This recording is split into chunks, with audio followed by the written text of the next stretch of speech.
Good to go? Yeah. Go ahead, Matt. Yeah. Just give us an update, if there is one, on Brock Purdy negotiations. Where does that stand right now? Yeah. We have started negotiations. We're talking. I won't go into negotiations like always is our stance.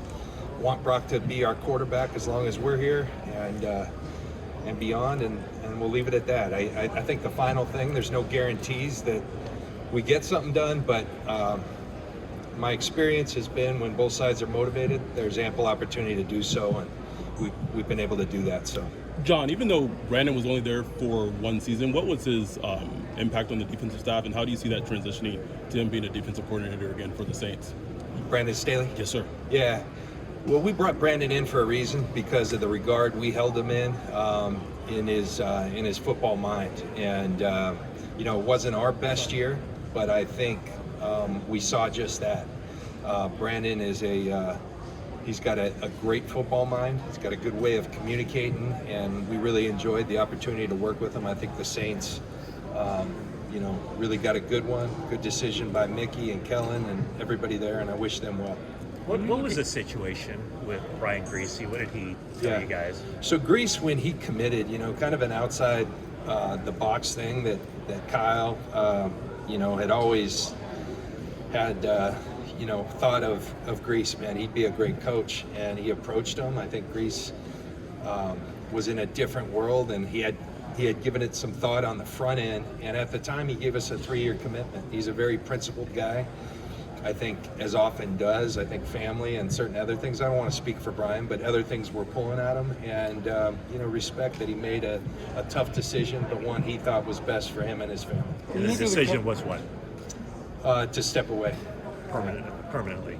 No, I think to take some time, and we'll see where it goes. I don't want to speak for Brian, but we had good conversations. It's all good. It was just a family decision that he made. When you look at the college football press to bring Robert Saleh back, how excited are you guys to have him back? It's awesome to have Saleh back. Felt like he never left, to be honest. You get very close with folks when you work with them as much as we do, and Saleh brought a great deal when he was last here. I think he's even better now with the experiences he's had, and it's a welcome sight to have him back. The energy that he brings, the expertise that he brings, the leadership he brings. We're very happy to have Robert and his growing family. That has grown quite a bit since we last left. I think number 8 on the way, and happy for Sanaa and Robert. And we love their family. We love what Robert brings. And I remember meeting with him in my backyard when Kyle asked me, hey, I want you to interview this guy. I think he'd be a great DC for us. And he had me from that moment on. How big of a hand did Robert have in bringing Brent Boyer from the Jets to the special teams spot? I think he was a great reference. We had a lot of good special teams interviews. It's not something you look forward to doing every offseason, but we had an opportunity. Kyle was kind enough to let me or ask me to sit in a lot of them, to meet with a lot of really talented people. And, Brant was a guy that the people who we hold in high regard in the special teams world, everybody kept saying he was in that list of people we should talk to. Like, it helped to talk to Robert. It helped to talk to guys like Jeff Ulbrich, who worked with him. And then, most of all, to sit down, hear his vision for our special teams group and get his thoughts. And he's been a great contribution already. When you look at the college football landscape, how much has changed, even from maybe when you were coming out? Yeah. I mean, I don't know how NFL ready you thought you were when you were coming out, but now they get nil money, now they get transfer portals. Now there's a lot of different areas for you to evaluate guys. Do you see more older guys coming out that are more NFL ready, or yes and no, the experiences they're having in college may or may not make them ready? I would tell you, we're still kind of in that Wild West. There's so many new things happening in college football. And so, my hope is that over time you get guardrails and we get this to the right place. It's, we sit in these interviews with these kids. We're fortunate enough to have them. It's great to learn about them, but when you hear them, like, my agent and I made a decision. Wait, you're not supposed to have an agent. Yes, you do have agents. High school kids have agents. So it's a different world. One of the advantages I think we get is a lot of these guys now have had money in college, and oftentimes you got to make mistakes to learn. Sometimes they've made their mistakes, and hopefully they're a little better equipped. We used to get them when they've never had money, and all of a sudden they have money, and they got people asking them for money, and you should do this investment. Maybe they're a little more battle tested by the time they get to us. It's one perspective. I try to be an optimist, and that is one thing that we've seen that can be a positive. How NFL ready were you? How NFL? Or how about how NFL ready do you think you were? I was a position switch my junior year, so I was new to DB. The Bucs didn't think I was very prepared because it took me 3 years to become a starter. So fortunately, it all worked out. Have you talked to Trent Williams recently, and is he definitely playing football this season? Trent's playing, and he's ready. And I think he's really motivated to come back. And when you're that's rarefied air that Trent lives in, and when you're a player that has experience playing at those heights, you don't want to play unless you're playing at that level. And I think that's where Trent's at, and I think we're going to see a real motivated Trent Williams to come back and have a great year, and that's a good thing for us. Kind of going off of the age, the age and the new college football landscape. What is your kind of opinion on younger players having a higher ceiling compared to like the older players? What's your kind of take on that? Do you feel like older players can still have a higher ceiling than the younger? Yeah, there's some teams that really have a philosophy of they won't touch a player that's a little older. That's probably had to adjust. COVID and stuff had guys staying at school longer. NIL has guys staying at school longer. So I think if you really stay true to that, you're limiting the pool that you're picking from. I think sometimes we have to ask yourself, you're trying to get this guy for 12 years, which is, if you're looking for that, it's a small percentage, or you're looking for one contract and then hopefully more. So it's an interesting topic. It's one we constantly discuss. There's pluses and minuses to both sides. Having a young guy that you think you can develop and is already a good player, and then a guy who's a little more battle tested, been through a little more, and it's an interesting conversation. How's Christian McCaffrey doing from a health standpoint? He's doing great. Christian's doing really well, and I think was real frustrated with the way last season went, and doing everything in his possible as he did in preparation for last year. And we're hoping CMC's out there going to have a tremendous year. If he's healthy, he will have a tremendous year. That's just what he does. The expectation that he'll be ready for the offseason? I think so. I think at least parts of it. We'll be judicious and follow, the medical folks' advice on that. But Christian's, he's done a great job doing the rehab. He's tireless. If anything, you always gotta say whoa to Christian. And as my friend Mike Tomlin, it's a lot better to have to say whoa than it is to say sick him. So Christian is a whoa guy, and because he's going to do everything possible to give himself a chance. John, the personnel department has gone through a lot of changes both in and out the last few years. Last year, you guys had one of your strongest drafts in recent memory, a lot of potential starters.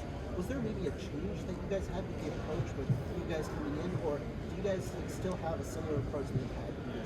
Very similar approach. I think if anything, just, Kyle and I have worked together a long time. And so, just walking through the halls, I was just at a restaurant, ran into D'Amico Ryans and Bobby Slowick right before him, and Mike McDaniel over there.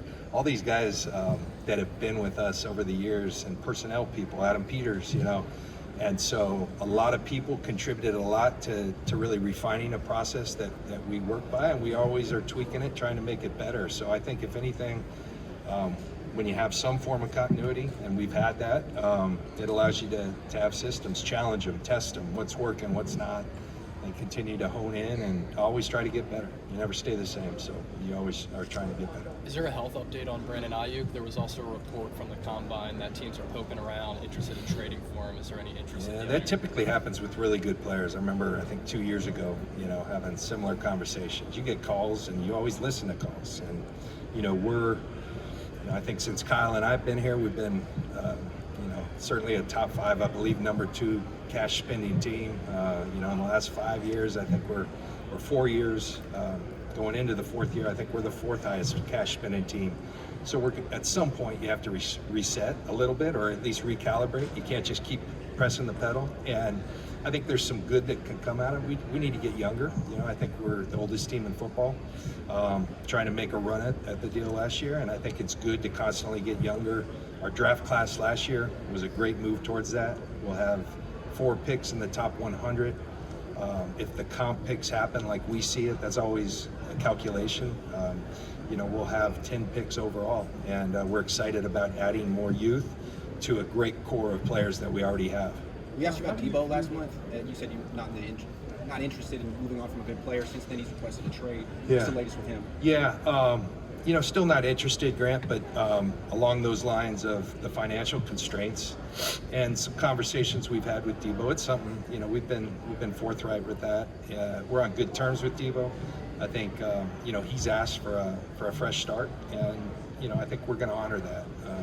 Don't like seeing great players, and he is a great player. He's, you know, I think often one of my favorite draft picks in my time. This guy's just he makes plays, and he makes game-changing plays, and you know, everything's good, you know, but like at some point, time happens, and he asked for that.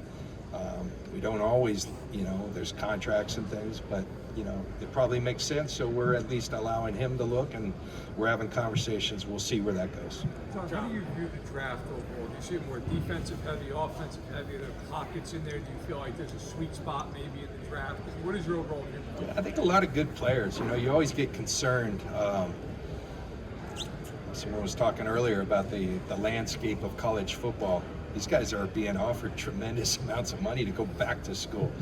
And last I remember, school's pretty fun, you know. It's and so I think a lot of guys are taking that route, and they're being incentivized. So then you wonder, is this going to really hurt our draft? And maybe in the late rounds it has. But the encouraging thing is, I start to look, and we're still right in the thick of the process. There's a lot of good football players. Some could argue, are there the impact top end players that there have been in past drafts? I don't know. We're not drafting, you know, that high. But I think there's a lot of good football players across the board. There are some stronger positions than others, but there's a lot of good football players, and so we're encouraged by that. Is this the week that you expect to start getting maybe a little bit more clarity on Greenlaw, Hufanga, just through conversations as to whether or not you might be able to bring them back? Yeah, those guys are fantastic players. Of course, we have interest in bringing them back, and you know, we'll work our tails off to try to make that happen. Whether it does, can't tell you that, but I think in the near future here, you know, things are kicking off. So, yeah, you know, we've been in contact with them and their representatives. Will continue to be. What's the most challenging part of a situation like Deebo's, where it's a good player who requests a trade? What's the most challenging aspect of a situation like that? Love. You know, there's a lot of love there. There's a lot of respect there. There's a lot of shared experiences. So to let that go, that's difficult. But like I said, time happens, and you know, if it makes sense for both sides, you at least give it a chance, and so that's where we're at. Did he explain why he wanted your first start? Yeah, but I'm not. Those are personal conversations, and like I said, everybody's on good terms, and you know, hopefully we find a great place. Then we'll have to make a decision if we don't. But there's, I can say, there's been a lot of interest around the league. Is there a scenario where he actually does come back? There's always a scenario. I've learned that as well. Yeah. Take 2 more, guys. You mentioned the possibility of bringing back Javon Hargrave. Is that still a possibility in your eyes? And do you view defensive tackle as a priority? It is, but I would tell you, I think the D tackle market's going to be, man, those guys, it's a premium position, and they typically do well. And even Javon, who's coming off the tricep, you know, I think he's well on his way to being healthy, and I think it'd be a robust market, but we'll see. And we've had good discussions with Javon. You know, when we kind of talked about the transaction we were going to make, that yeah, we'd be interested in a scenario where he comes back, and hopefully we can be involved in that. We'll see. Hey John, you mentioned prospects that are good players, but maybe have more developmental upside versus maybe impact prospects that can come in right away. With the quarterback potentially having a big number going forward, does that kind of influence how you see those two and which you might lean more toward in drafting these One players? more time when we're on that question. Yeah, like, you know, you mentioned the players that are good players but have more developmental upside. Yes. versus impact players that you might draft. With the quarterback having a big number, does that maybe influence, how you see that, which way you go more because of that? Yeah, the one thing I've learned in this deal is everything is tied to everything, particularly when you're talking about a position like the quarterback position and the effect it has on your entire team. And they can lift your entire team, but it can affect your entire team. And we'll see where that goes. But our intention is to have a really good team around, and whatever that entails.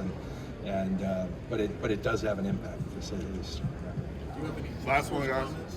latest legislation with the tush push? On the tush push, you know what? This is my first year on the competition committee, so I sat in there and I just listened. I never want something to found because credit to the Eagles and congratulations to the Eagles. As hard as it is to say, respect. They had a tremendous season. We're a tremendous team right down to the end, and so a lot of good people in that organization, and I congratulate them. They're fantastic at that play, and a big part of me so I don't want to speak out of both sides of my mouth. I've always been a proponent. Well, if you don't like it, stop it. But I have my own feelings on that play, and I long have. It's not real pretty to watch. I think back to my playing days, and I think that might have made me do things that I wouldn't be proud of, because if they aren't going to stop it, I'll stop it. That kind of trickles into players that have a certain mentality's head, and I'm just being truthful there. And so I hope that's never the case. The competition committee, I've been really impressed the way they go about things. You go right down the line. Let's talk about it, for the game of football, the aesthetics of it. But let's talk about it first and foremost is always health and safety. And I think there's probably not enough significant data to show that, that a lot of people are getting injured on this play.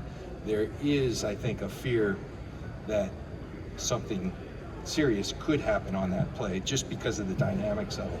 And I think part of everyone involved job is to make tough decisions before that ever happens. And so that's something they're weighing. There's great discussion, and I think that discussion will go to the owners' meeting in Florida here in the coming weeks, and should be interesting, and a lot of strong opinions on both sides. All right, guys, appreciate it. Thank you. Thanks, John.